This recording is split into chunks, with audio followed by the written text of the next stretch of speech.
अस्सलाम वालेकुम and good morning everyone. बच्चों, आवाज़ आपको आ रही है सबको?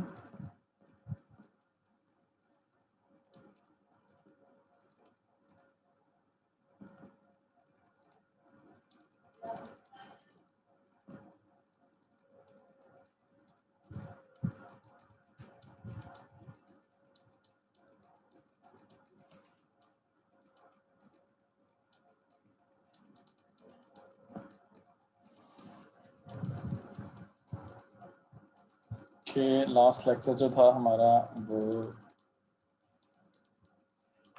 स्कैनिंग इलेक्ट्रॉन माइक्रोस्कोपी के बारे में था। ठीक है, SEM के बारे में, स्कैनिंग इलेक्ट्रॉन माइक्रोस्कोप के बारे में। उस लेक्चर में हमने जनरली देखे हैं क्या क्या चीज़ें देखी थी कि जो फर्स्ट स्कैनिंग इलेक्ट्रॉन माइक्रोस्कोपी थी या माइक्रोस्कोप थी वो 1938 में डेवलप हुई। फिर उसके बाद जो है 1942 पे उस पर काम हुआ और 1965 में जो first commercial scanning electron microscope थी वो कैम्ब्रिज साइंटिफिक इंस्ट्रूमेंट्स ने डेवलप कर ली थी। उसके बाद हमने देखा था कि करैक्टरिस्टिक इंफॉर्मेशन है। ठीक है, करैक्टरिस्टिक इंफॉर्मेशन में हमारे पास क्या क्या चीज़ें थी। सबसे पहले हमने देखा टॉपोग्राफी थी। टॉपोग्राफी से क्या मुराद होता है, किसी भी सरफेस के जो फीचर्स होते हैं, ठीक है, सरफेस या किसी ऑब्जेक्ट के फीचर्स, यानी वो किस तरह नज़र आता है, तो उसके बारे में जो इंफॉर्मेशन होती है उसको हम टॉपोग्राफिक इंफॉर्मेशन कहते हैं या टॉपोग्राफी कहते हैं। तो स्कैनिंग इलेक्ट्रॉन माइक्रोस्कोप ये एक कैरेक्टरिस्टिक है कि उसमें हमें टॉपोग्राफी या किसी भी सरफेस की, ठीक है, सरफेस के बारे में इंफॉर्मेशन या वो किस तरह नज़र आती है या उसका टेक्सचर किस तरह का है, ठीक है, उसके बारे में इंफॉर्मेशन मिल जाती है थ्रू टॉपोग्राफी। सेकंड नंबर पे था मॉर्फोलॉजी। मॉर्फोलॉजी में हमारे पास क्या है, जिस तरह हमने डायग्राम में भी देखा, मॉर्फोलॉजी में हमारे पास उसकी शेप जो आपका स्पेसिमेन है, ठीक है, या ऑब्जेक्ट है, उसकी शेप या जो साइज़ है पार्टिकल का सरफेस के ऊपर, वो हमें नज़र आ जाता है। ठीक है, मॉर्फोलॉजी में दो चीज़ें यानी shape and size of the particles making up the object. For example ये देखें डायग्राम में हमने देखा था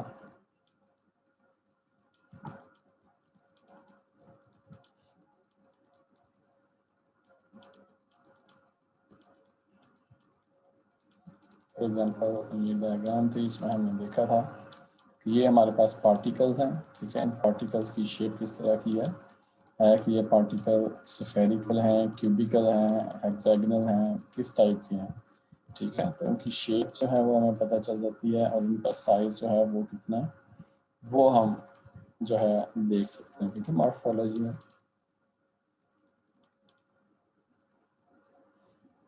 उसके अलावा सेकेंड इमेज में देखें, सेकेंड इमेज में आपको नज़र आ रहा है कि पोर्स हैं सरफेस के अंदर और क्लियरली नज़र आ रहे हैं। ठीक है, सरफेस के अंदर जो पोर्स हैं वो आपको क्लियरली नज़र आ रहे हैं कि वो किस तरह के हैं।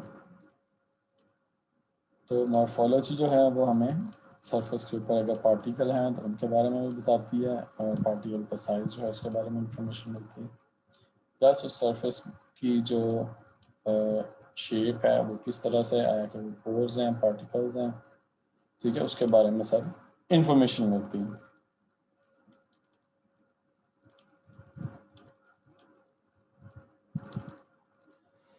उसके बाद हमने देखा था कंपोजिशन। ठीक है, कंपोजिशन से क्या मुराद है, कंपोजिशन से मुराद ये थी कि आपके स्पेसिमेन में या उस ऑब्जेक्ट में जिसको आप एनालाइज कर रहे हैं उसके अंदर कौन कौन से एलिमेंट्स हैं।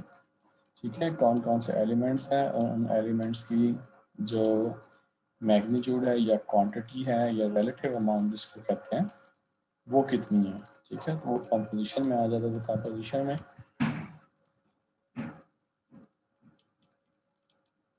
हम देखेंगे कि कौन कौन से एलिमेंट्स प्रेजेंट हैं या कंपाउंड्स जो हैं वो प्रेजेंट हैं और उनकी रिलेटिव अमाउंट कितनी है।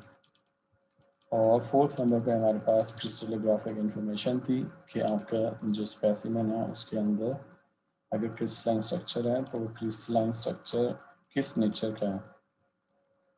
ठीक है, वो क्यूबिक भी हो सकता है, वो हेक्सागोनल भी हो सकता है, ठीक है, और टेट्रागोनल भी हो सकता है, मोनोक्लिनिक, रोम्बोहेड्रल, तो कोई भी वो स्ट्रक्चर जो है वो हो सकता है, तो उसके बारे में भी हमें इंफॉर्मेशन मिल जाती है। फॉर एग्ज़ाम्पल ये देखें, ये नीचे कंपैरिजन दिखाया हुआ किसी भी सरफेस का ऑप्टिकल माइक्रोस्कोप वर्सेस एससीएम है। तो जो ऑप्टिकल माइक्रोस्कोप है उसकी निस्बत देखें, जो एससीएम है उसके जो एनालिसिस है वो बहुत ज़्यादा मैग्नीफाइड है, ठीक है, 3 डायमेंशन आपको इमेज मिल रहा है और वो मैग्नीफाइड है, जबकि 2D में कोई आपको सरफेस के बारे में बहुत ज़्यादा इंफॉर्मेशन नहीं मिल रही। तो इसलिए जो स्कैनिंग इलेक्ट्रॉन माइक्रोस्कोपी है इसकी magnification compare to optical microscope वो बहुत ज़्यादा होती है।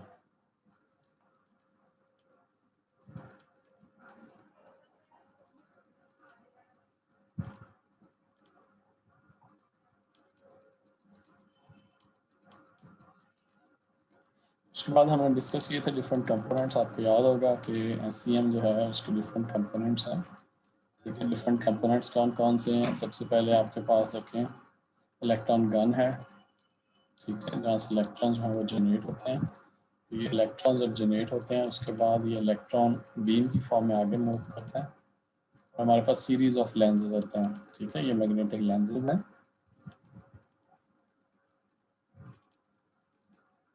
जब आपके पास इलेक्ट्रॉन बीम प्रोड्यूस होती है तो वो देखें काफ़ी ब्रॉड होती है, उसको नैरो डाउन करना, ठीक है, उसको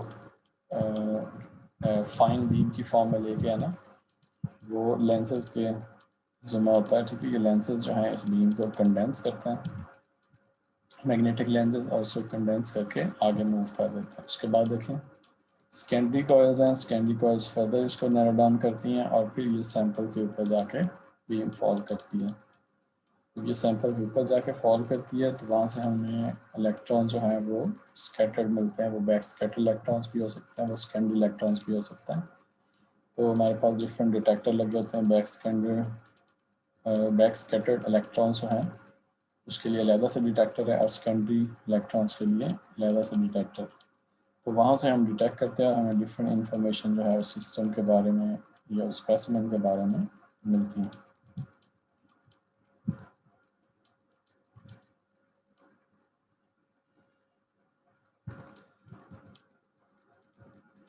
नेक्स्ट हमने देखा था कि इलेक्ट्रॉन बीम सैंपल के साथ इंटरेक्शन किस तरह होती है। इसमें हमने दो इंपॉर्टेंट चीज़ें देखी थी, ठीक है। इन दो में क्या था कि सबसे पहले आपका जो इंटरेक्शन वॉल्यूम है that increases with increasing acceleration voltage, यानी एक्सेलरेशन वोल्टेज अगर आपके पास लो है तो आपका इंटरेक्शन वॉल्यूम भी कम है। इसी तरह आपका इंटरेक्शन एक्सेलरेटिंग वोल्टेज इंक्रीज होता है मीडियम लेवल पे तो इंटरेक्शन वॉल्यूम भी आपका इंक्रीज हो जाता है। इसी तरह जब आपकी इलेक्ट्रॉन बीम जो है वो एक्सेलरेट करती है, ठीक है, हाई एक्सेलरेटिंग वोल्टेज होता है तो आपका इंटरेक्शन वॉल्यूम जो है वो बहुत ज़्यादा हाई हो जाता है, ठीक है। और इसी तरह एटॉमिक नंबर के हिसाब से हमने देखा था कि एटॉमिक नंबर जितना हाई होगा उतना इंटरेक्शन वॉल्यूम जो है वो इलेक्ट्रॉन बीम का कम हो जाएगा। अगर मीडियम एटॉमिक नंबर है तो आपके पास जो है मीडियम एटॉमिक नंबर है तो आपके पास जो इंटरेक्शन वॉल्यूम है वो भी मीडियम हो जाएगा।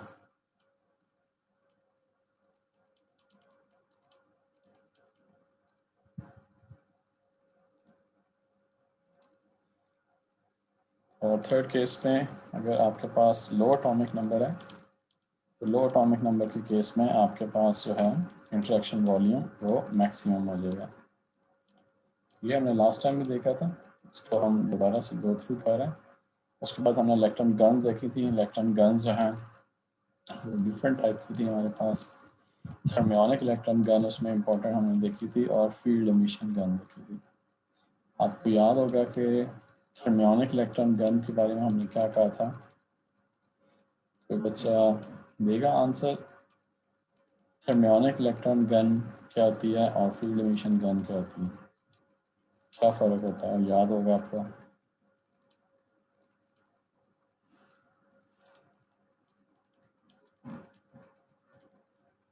जी बच्चे टाइप करके दें चैट में आंसर क्या थी?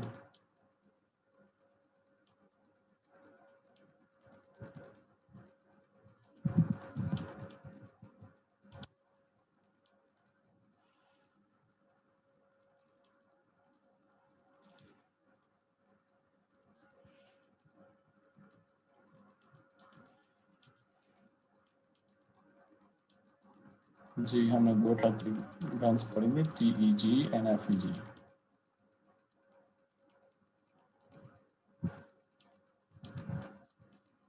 TEG से क्या मुराद है?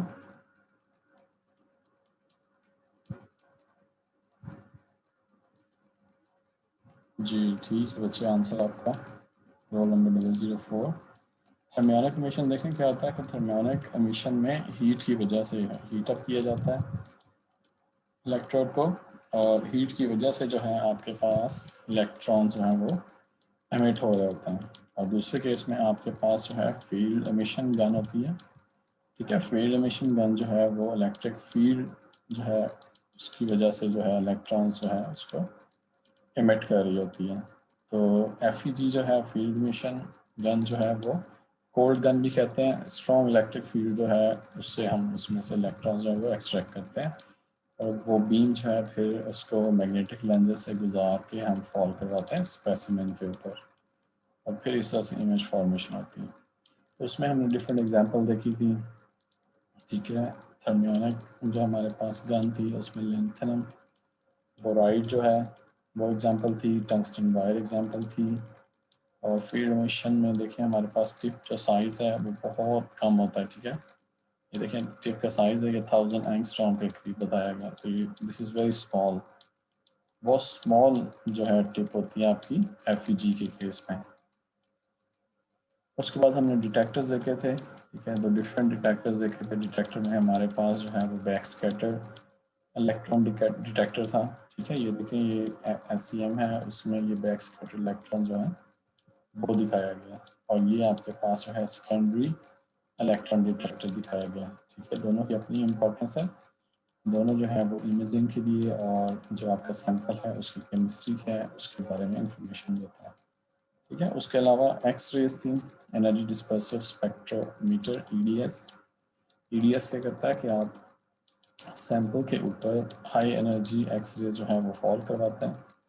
वो हाई एनर्जी एक्स रेज जो हैं इलेक्ट्रॉन बीम फॉल करवाएंगे हाई एनर्जी, और उस इलेक्ट्रॉन बीम की वजह से जो है उस मटेरियल से एक्स रेज जो है वो प्रोड्यूस होंगी। अब वो एक्स रेज जो हैं वो उस मटेरियल की करैक्टरिस्टिक एक्स रेज होंगी, यानी हर मटेरियल की एक्स रेज ऐसी ही होती हैं जैसे किसी भी इंसान का उसका थंब इम्प्रिंट्स होता है। ठीक है, वो थंब इम्प्रिंट्स यूनिक होता है हर बंदे के, उससे वो बंदा जो है वो पहचान लिया जाता है। इसी तरह ये एक्स रेज जो है वो भी यूनिक होंगी उसकी, और उससे जो है वो मटेरियल की डिटेक्शन हो जाएगी। ठीक है, पता चल जाएगा कि ये कौन सा मटेरियल है। उसके बाद हमने वैक्यूम के देखा था, ये सारे का सारा आपका सेटअप जो है उसके अंदर वैक्यूम होता है। ठीक है, वैक्यूम की जो है वैल्यू वो बहुत कम रखी जाती है ताकि एयर से या डस्ट से या ऑयल पार्टिकल्स जो हैं वो आपके जो SEM के पार्ट्स हैं उनको डैमेज ना करें। उसमें देखें फील्ड एमिशन गन जो है उसमें 10⁻⁻10 टॉर्क, जब उसके अलावा जो आपके पास लिथियम बोराइड है उस केस में 10⁻⁻6 टॉर्क। ठीक है, तो ये वैक्यूम की वैल्यू है जो रिक्वायर होती है।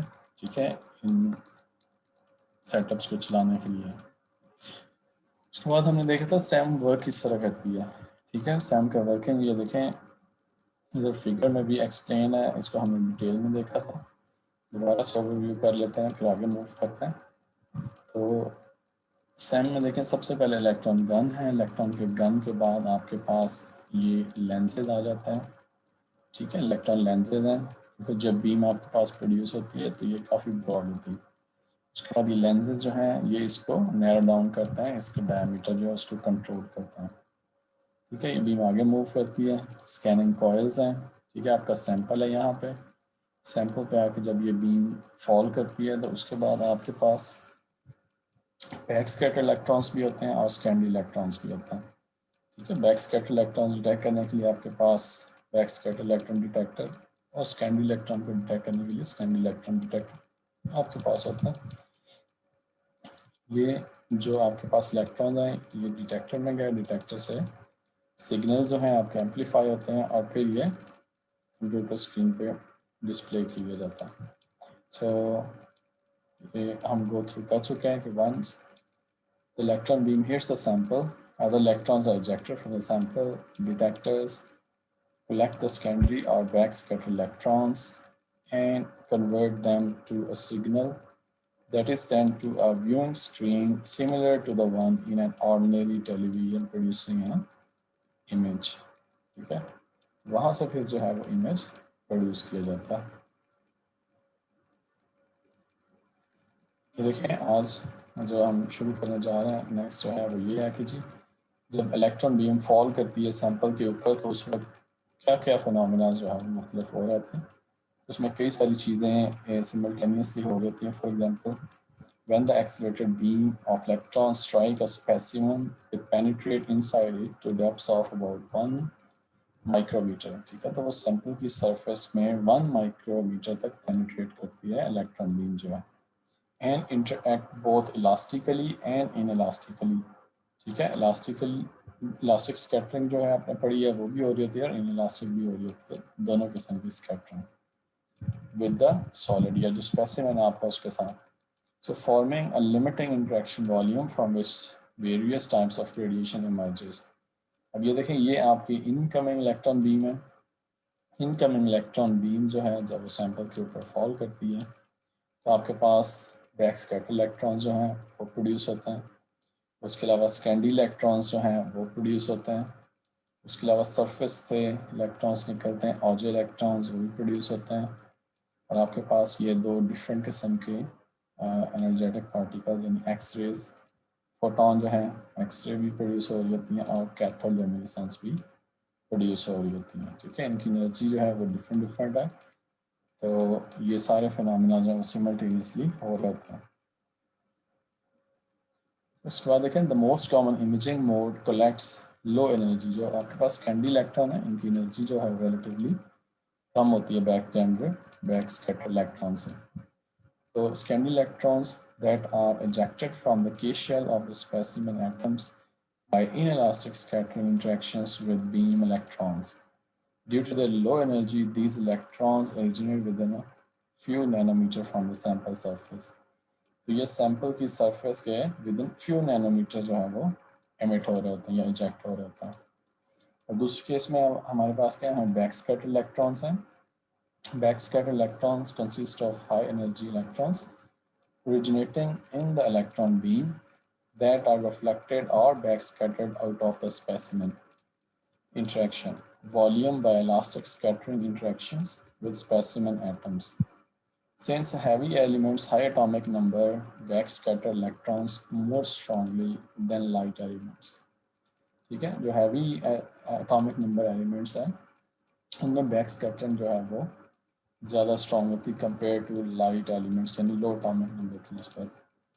यानी अगर आपके पास कार्बन, नाइट्रोजन, ऑक्सीजन, ठीक है, ये एटॉमिक नंबर है तो इनकी जो बैक स्कैटर्ड होंगे इलेक्ट्रॉन्स वो कम स्ट्रॉन्ग होंगे compare to high atomic number जैसे कैल्शियम, मैग्नीशियम या लैंथेनियम या जो हाई एटॉमिक नंबर के आपके पास एलिमेंट्स होंगे उनकी निस्बत। एंड दस appear brighter in the image, और इस वजह से ये ब्राइटर नज़र आते हैं इमेज में। उसके बाद कंपैरिजन है। ठीक है, कंपैरिजन में देखें आपके पास बैक स्कैटर इलेक्ट्रॉन्स और स्कैंडरी इलेक्ट्रॉन, इन दो का कंपैरिजन है।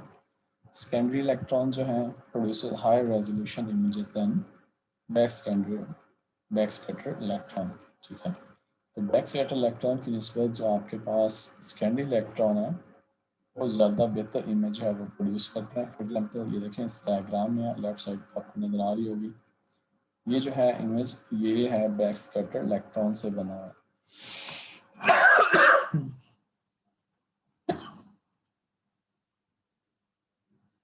जो बैक स्कैटर इलेक्ट्रॉन से इमेज है, ठीक है, इसमें देखें फीचर्स जो है वो इतने शार्प नहीं है। सरफेस के ऊपर पार्टिकल्स जो है वो क्लियरली बिल्कुल भी नज़र नहीं आ रहा है, लेकिन उसके कंपैरेटिव ये देखें सेकेंड इमेज में आपके पास स्कैंडी इलेक्ट्रॉन्स हैं, स्कैंडी इलेक्ट्रॉन्स जो हैं वो इमेज क्लियर प्रोड्यूस कर रहे हैं। ये देखें सरफेस के ऊपर पार्टिकल्स, ये जो मटेरियल है इसके ऊपर वो क्लियरली आपको नज़र आ रहा है, शार्प इमेज है। ठीक है, रेजोल्यूशन जो है वो आपके पास स्कैंडी इलेक्ट्रॉन्स की 1 to 2 नैनोमीटर तक पॉसिबल है स्कैंडी इलेक्ट्रॉन्स के केस में। तो स्कैंडी इलेक्ट्रॉन जो इमेज है that is much more resolve, या उसके कह लें कि रेजोल्यूशन जो है वो हायर होती है।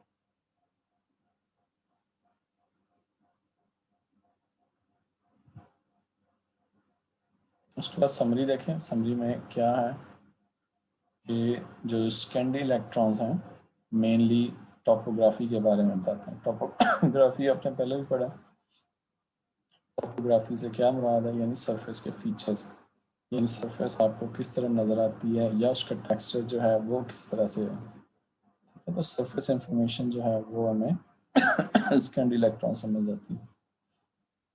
Scandi electrons relatively low energy electrons होते हैं बैक स्कैटर इलेक्ट्रॉन्स की निस्बत, और अभी आपने इसको देखा है कि इसकी रेजोल्यूशन जो है वो हाई होती है। ये देखें जिस इस इमेज में आपने देखा कि रेजोल्यूशन जो है in case of secondary electron higher होती है।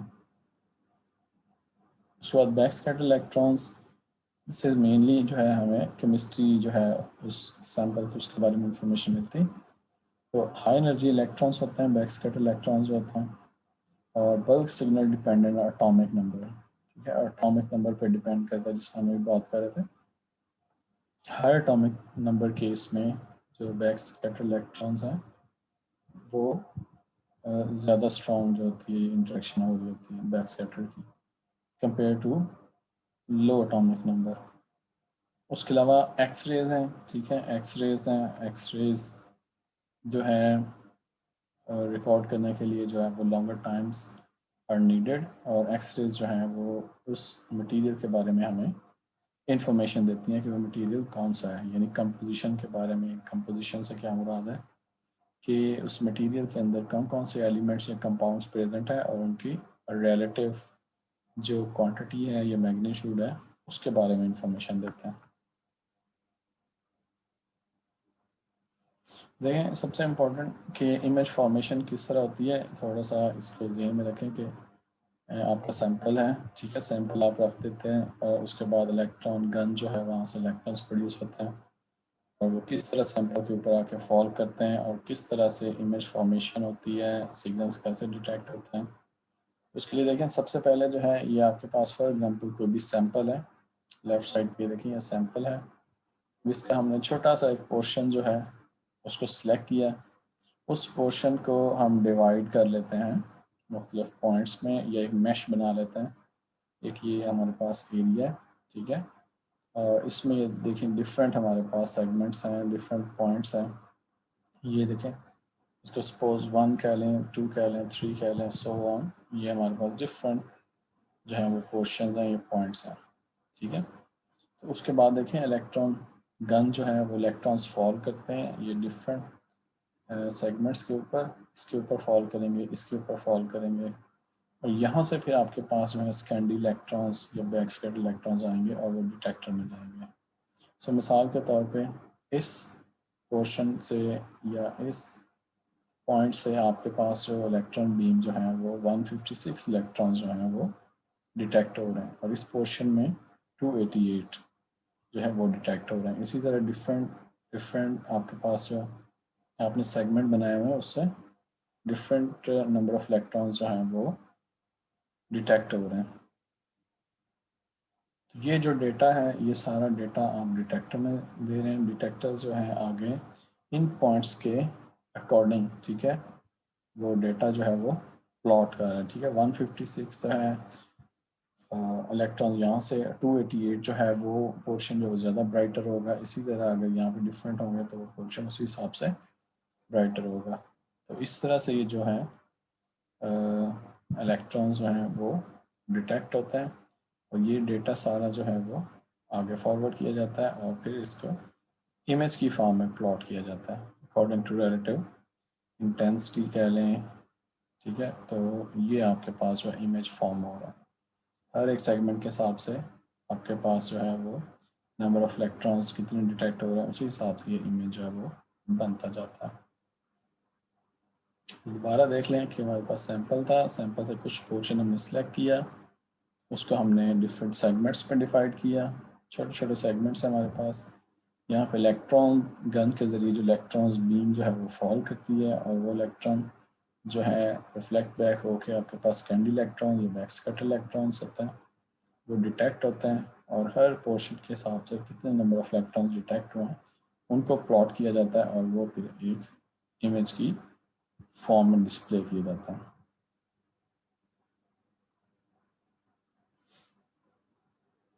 So again, the SEM image is a 2D intensity map in the analog or digital domain. Each image pixel on the display corresponds to a point on the sample. जैसे अभी हमने बात की कि हर जो आपके पास पिक्सल है, ठीक है, इसको पिक्सल भी कह सकते हैं इस पोर्शन को, तो डिफरेंट पॉइंट जो है सैंपल के ऊपर उसको जाहिर कर रहा था, which is proportional to the signal intensity captured by the detector at each specific point. यानी इस पॉइंट पे कितने नंबर ऑफ इलेक्ट्रॉन्स डिटेक्ट हुए हैं तो वो इसके प्रोपोर्शनल है, यानी 156, और सेकंड पे अगर 288 है तो वो इस पॉइंट के प्रोपोर्शनल है। तो ये पोर्शन हो सकता है ज़्यादा brighter compare to this portion. तो इसी तरह डिफरेंट डिफरेंट जो पिक्सल हैं वो डिफरेंट इंटेंसिटी को जो है वो जाहिर कर रहा था। So unlike optical transmission electron microscope, no true image exists in the scanning electron microscope. It is not possible to place a film anywhere in the SEM and record an image. ठीक है, तो SEM के case में ये possible नहीं होता कि कहीं भी आप जो है फिल्म रख के उसको रिकॉर्ड कर लें। ये एक रियल इमेज आपके पास आ रहा था। Image is generated and displayed electronically. ठीक है, तो सारे के सारे इमेज जो है वो इलेक्ट्रॉनिकली जो है वो डिस्प्ले किया जा रहा था। The images in the SEM are formed by electronic synthesis, no optical transformation takes place. ठीक है, तो सारे का सारा इलेक्ट्रॉनिकली जो है वो सारा इमेज आपके पास जो है वो डिस्प्ले किया जा रहा था।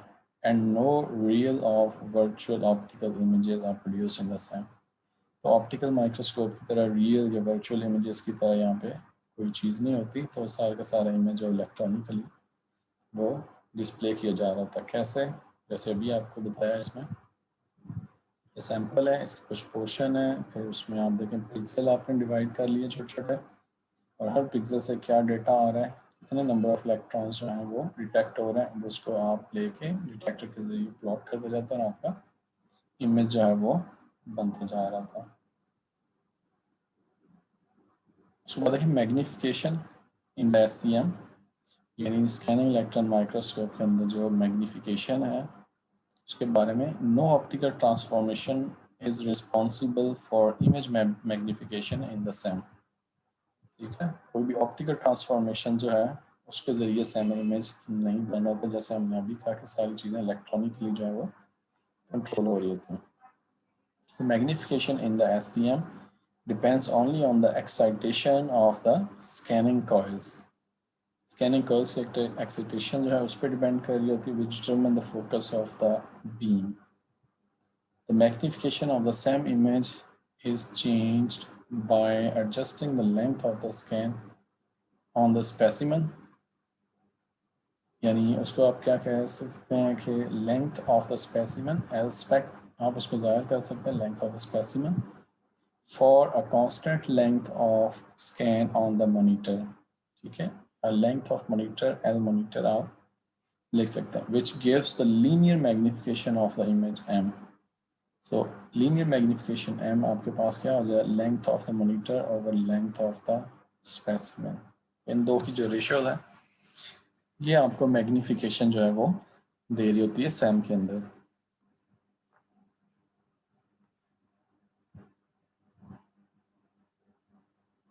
उसके बाद देखें सम कमेंट्स ऑन रेजोल्यूशन, यानी किस हद तक आपको इमेज की जो है वो क्लियर डिटेल मिलती है, यानी उसको रेजोल्यूशन कहते हैं। So best resolution that can be obtain when size of the electron spot is complementary to the sample surface.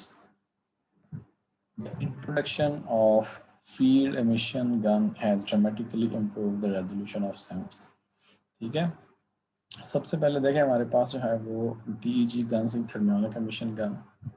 Thermionic emission gun में हमारे पास रेजोल्यूशन बहुत ज़्यादा हाई नहीं थी। फील्ड एमिशन गन जो है, ठीक है, या कोल्ड गन जिसको कहते हैं, उसके आने से जो रेजोल्यूशन है सैम की वो ड्रामेटिकली जो है इम्प्रूव हो गई है।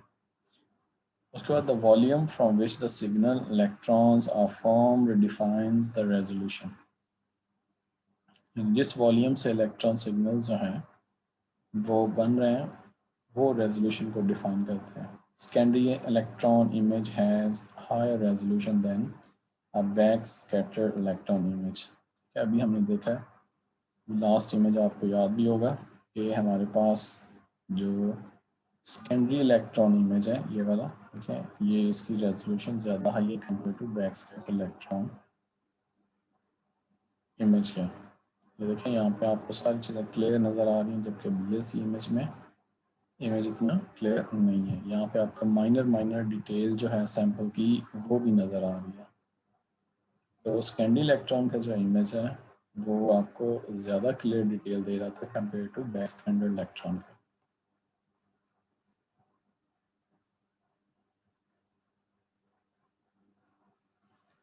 उसके बाद देखें स्कैनिंग स्पीड है। A weak signal requires slow speed to improve signal to noise ratio. यानी अगर आपका सिग्नल वीक है तो उसको स्लो स्पीड रिक्वायर होगी ताकि सफिशेंटली हाई जो है वो सिग्नल जो है वो रिसीव कर ले और सिग्नल टू नॉइज रेशियो जो है वो कम से कम हो।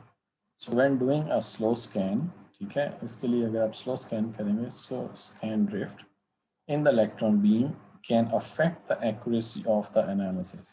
उससे जो एक्यूरेसी है एनालिसिस की वो अफेक्ट हो सकती है, ठीक है, ज़्यादा स्लो करने से।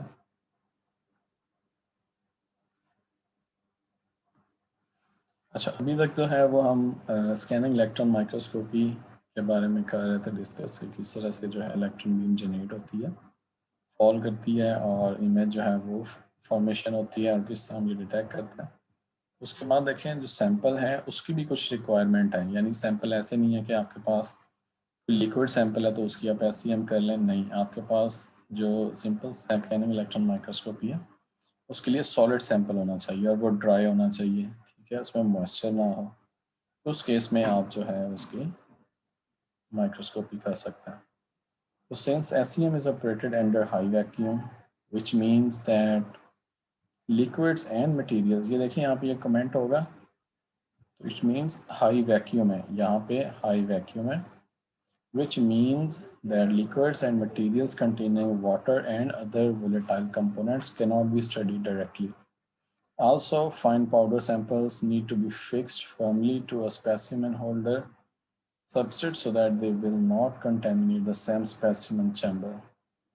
ठीक है, तो इवन पाउडर के केसेस में भी इनको फिक्स किया जाए फर्मली टू स्पेसिमेन होल्डर ताकि वो कंटेमिनेट ना कर दें पूरे चैम्बर को।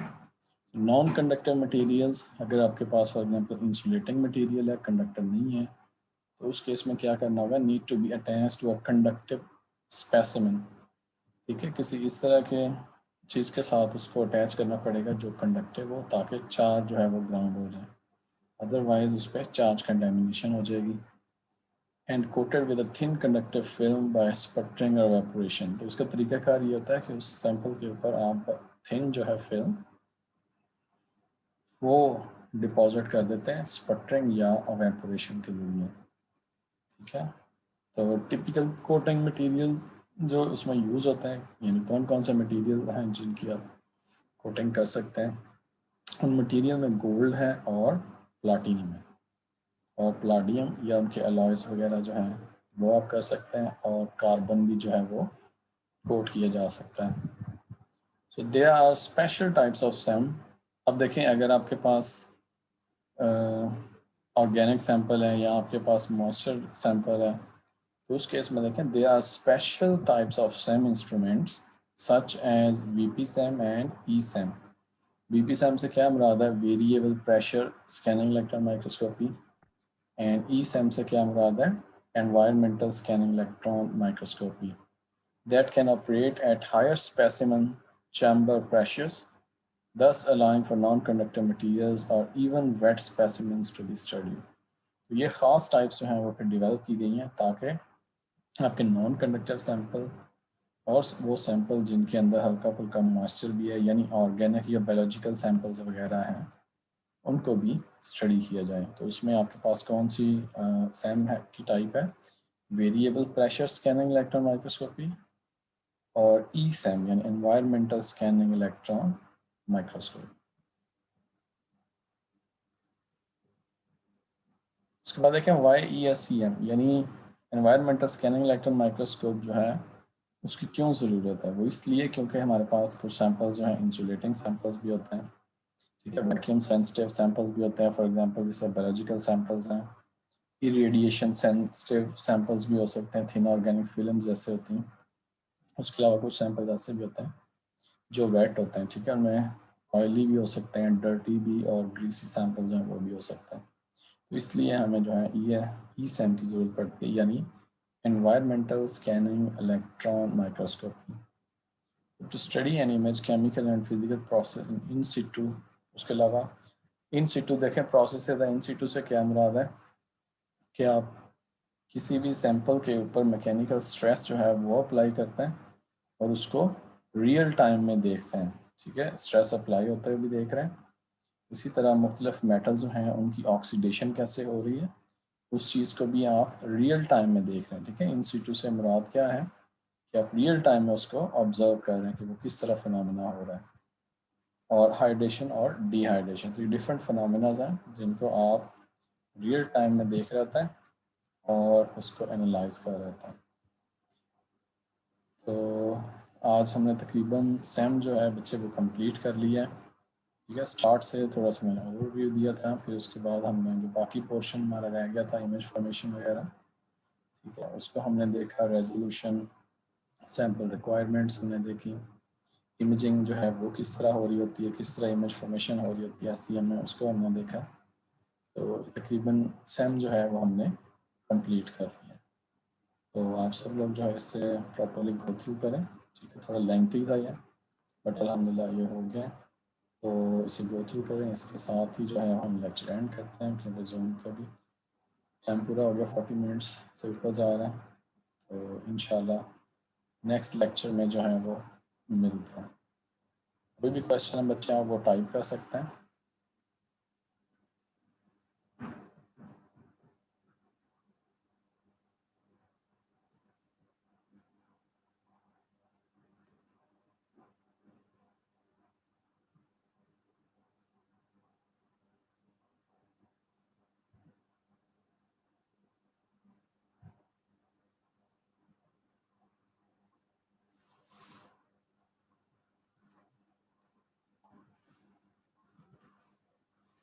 जी बचिए, थ्योरी आपको तैयार करनी पड़ेगी सारी, ठीक है। थ्योरी समझ आएगी कि स्कैनिंग इलेक्ट्रॉन माइक्रोस्कोपी जो है वो किस तरह बिहेव करती है।